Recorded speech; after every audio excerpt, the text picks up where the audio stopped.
I am who? What now? Yeah, the other two, the pink one was pretty hot. This blue one is a bit more breathable. Okay, I'm going to read something I wrote about 41 months ago. Okay, and this is really who I claim to be, and it has learning specialist in there as one of the definitions of who I am. I've offered it to this post secondary institution. It proves that I'm capable of learning, and I want to unblock their learning, and not just in their students, because it won't succeed if I can't unblock it in the staff who are blocked in this way. And for that, they need to actually transparently go look for that proof and allow me to give it to them. So if they don't, if they see me learn, which they have, and I prove they don't learn, including with my free offers to be their teacher, then yeah, they're not savable. And again, it's not my fault. I can't work miracles. I was born at a time when it was too late, because the tipping points of not when to start the work that I'm talking about, but the work would have had to reach a certain level before I was born in the 1960s. So those social tipping points are past. So of course the other types of tipping points, such as atmospheric gases, for example, won't get better. Even though a few of us have solutions, they won't be applied by the norm, because the norm has mental illness. The types of mental illness I've been talking about that the norms suffer from. Not just the elites, but the people that blame the elites while their trucks are running and the windows open and they're smoking and they're listening to music that hurts their brain. Like it's everywhere. You need to be recognizing all the evidence that is there. So what I'm going to read now, and I'm not going to see myself, I'm just going to focus on that, is I'm going to make an effort to not deviate, just read it as it is.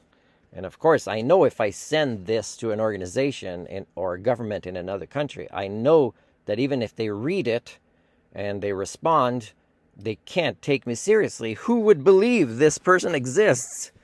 And of course, it's easy to believe evidence, except that you'd never reach the point. And sometimes, like when you provide evidence, like to this post-secondary institution about what I've done, is they just manipulate the evidence to fit the domestication of this has to look like this, and the T has to be like this, the eyes like this, and the square and the circle there it goes. And it's like, oh my God, evidence just goes in here and out of here and just out the window.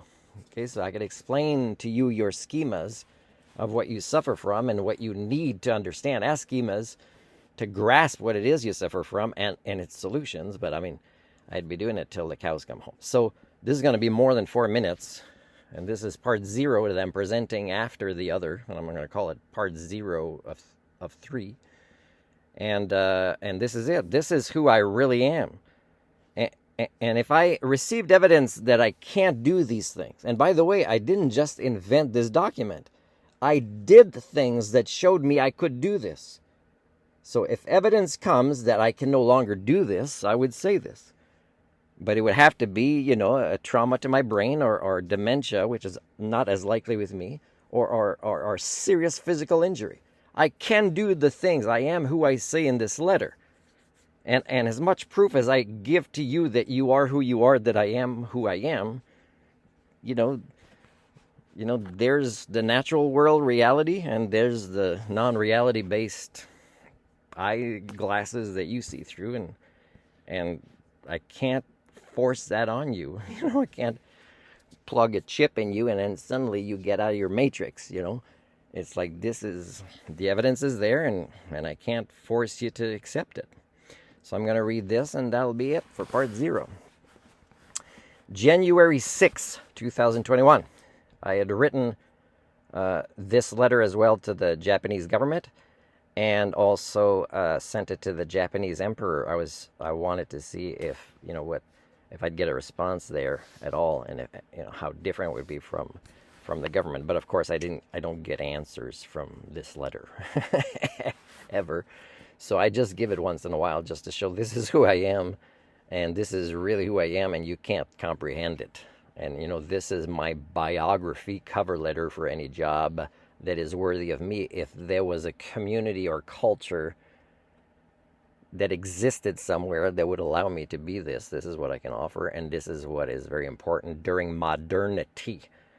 So I didn't start reading yet, so I'm still talking about that. But when I start reading, I'll just read it as is. But again, I've said before that there is no other species as cruel to its offspring as ours, and there's no time of history that our own species has been as cruel and abusive to its own children, either directly or indirectly, by by not making efforts to connect to this reality that is there. You're showing it in the news, you're just interpreting it differently, of who we really are. So it's very, very sad, because no kids of any parents I've ever met anywhere around the world, or educators, do anything but domesticate to actually facilitate the status quo, which is causing the crash of our proto-societies and the Anthropocene. So you are not anywhere near without understanding the schemas I'm trying to teach you, allowing for any of your children to learn the skill sets they need during the time they live, during modernity,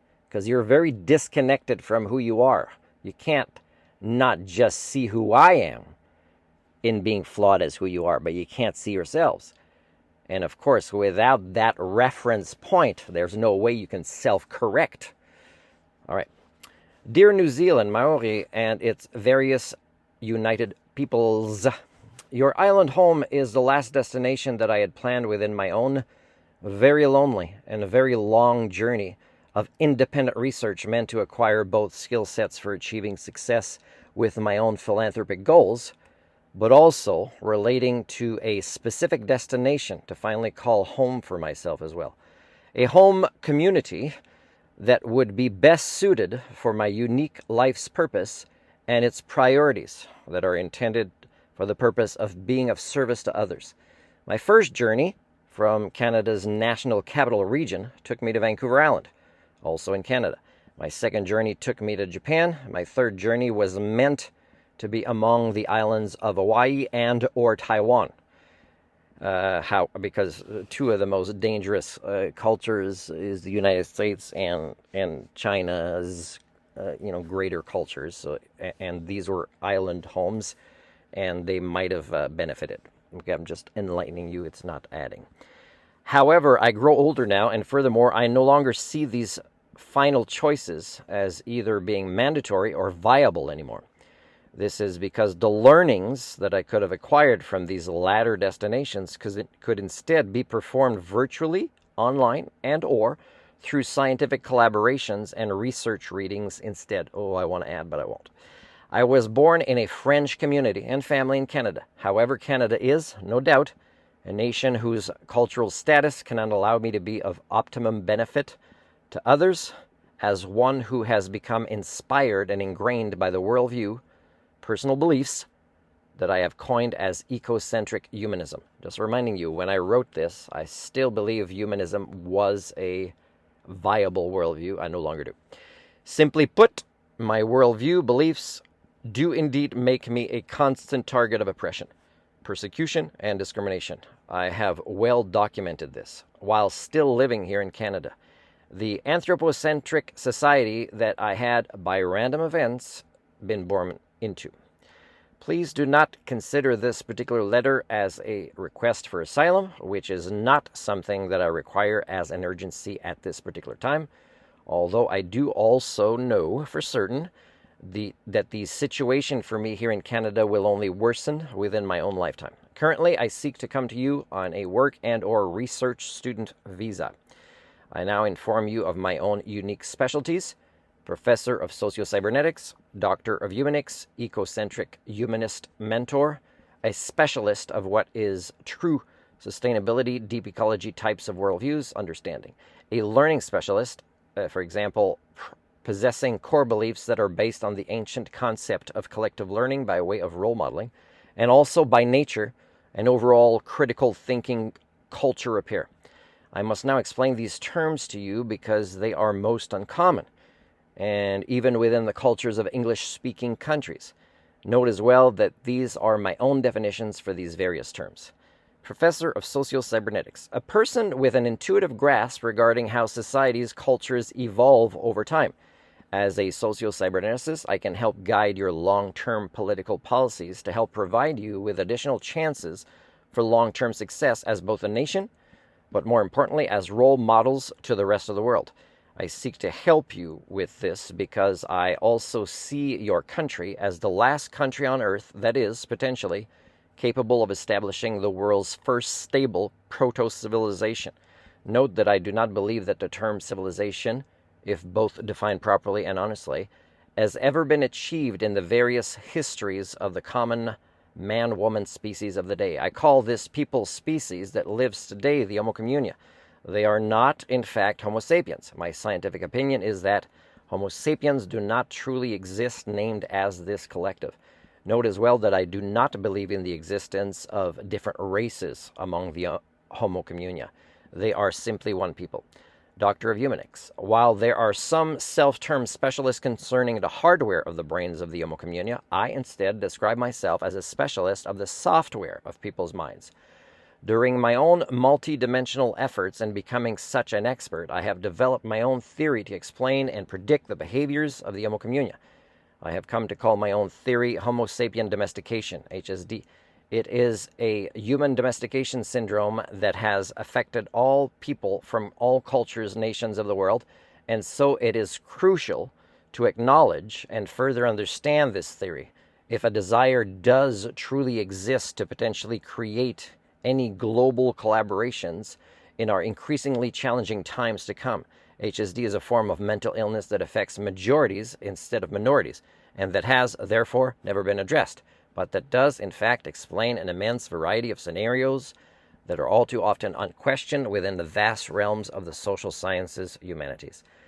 Because it is still unaddressed as an invisible cultural toxin, HSD also acts as a social catalyst for the types of mental illnesses that used to affect only minorities, but that now affects increasing populations as well as creates measurable reductions in the averages of various types of intelligence quotients around the world. Every year that passes and that it remains unacknowledged as a social phenomenon.